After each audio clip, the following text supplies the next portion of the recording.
Mulai musim depan, Juventus akan memulai kisah tanpa Paulo Dybala.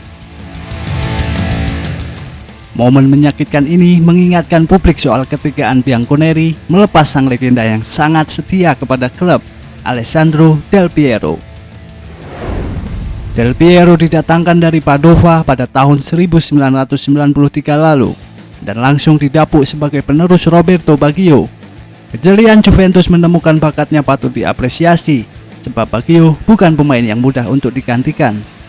Mantan pemain berdarah Italia itu telah menyumbang 16 gelar buat Bianconeri, termasuk trofi Liga Champions pada musim 1995-1996 lalu.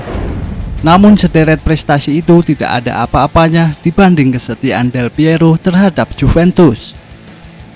Kesetiaan luar biasa Del Piero terpancar pada tahun 2006 lalu saat Juventus terjerumus kasus Calciopoli yang membuatnya turun kasta ke Serie B.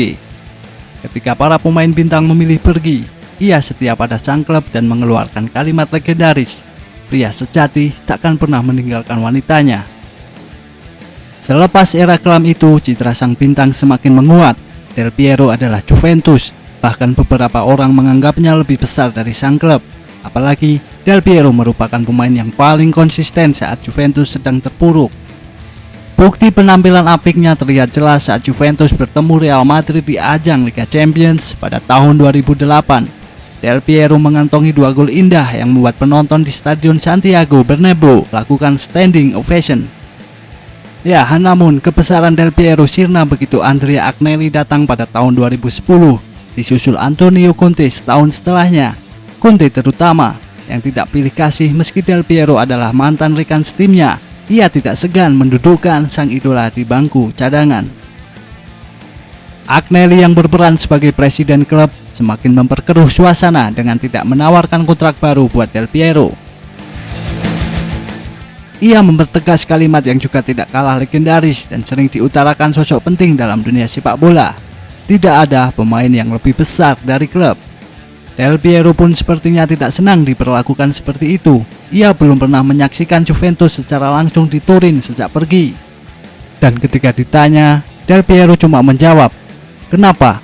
Saya tidak punya waktu untuk menjelaskan." Pada akhirnya, Juventus sebagai klub itu abadi. Juventus harus abadi, dan pemain harus digantikan demi keberlangsungan hidup. Mereka tidak bisa selamanya bergantung pada Del Piero, sehingga klub mau tak mau harus move on. Del Piero meninggalkan Juventus pada tahun 2012 dan sejak saat itu nomor 10 selalu berpindah, dimulai dari Carlos Tevez ke Paul Pogba hingga akhirnya hinggap di punggung Paulo Dybala. Dybala menerima nomor punggung 10 setelah Paul Pogba hengkang pada tahun 2016 lalu. Pendukung setia Juventus merestui itu sebab gaya bermain Dybala sangat mengingatkan mereka pada sosok Del Piero. Ya, perolehan trofi Dybala tak sebanyak Del Piero, namun kalau mempertimbangkan durasi sang pemain di Juventus, 12 gelar yang disumbangkan tidak terasa buruk. Selain itu, Dybala pun sangat setia kepada Juventus.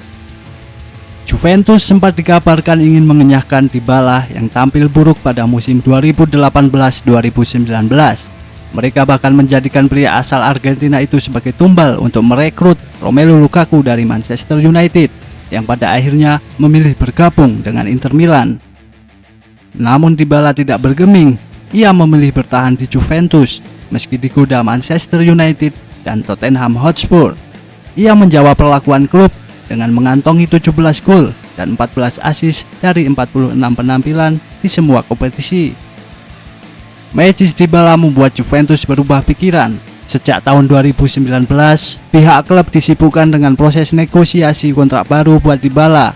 Namun obrolan terhenti karena terjadinya pandemi COVID-19 yang merusak industri sepak bola.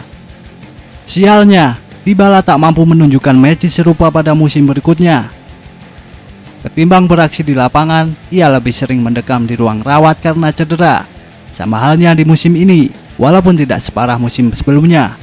Ketika Dybala mengalami serangkaian cedera pada akhir tahun 2021, Juventus langsung menarik proposal kontrak baru untuk sang bintang. Dan pada akhirnya, sampailah pada hari Senin 21 Maret 2022, hari di mana Juventus dan Dybala mencapai kata sepakat untuk berpisah. Juventus seperti melupakan perjuangan Dybala selama 7 tahun mengenakan seragam hitam putih. Tapi seperti kisah Del Piero, momen ini lagi-lagi menegaskan sikap Juventus bahwa tidak ada pemain yang lebih besar dari klub.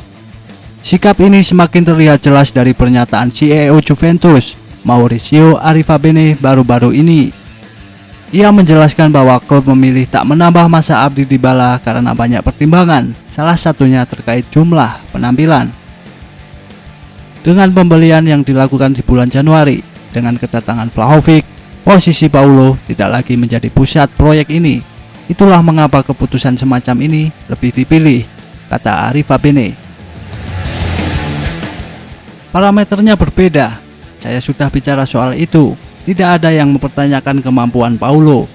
Ada pertimbangan yang dibuat terkait penampilan, panjang masa kontrak, dan pertimbangan finansial. Pada akhirnya, harus diakui, Paulo Dybala tidak lebih besar dari Juventus, dan perpisahan adalah keputusan terbaik buat kedua belah pihak.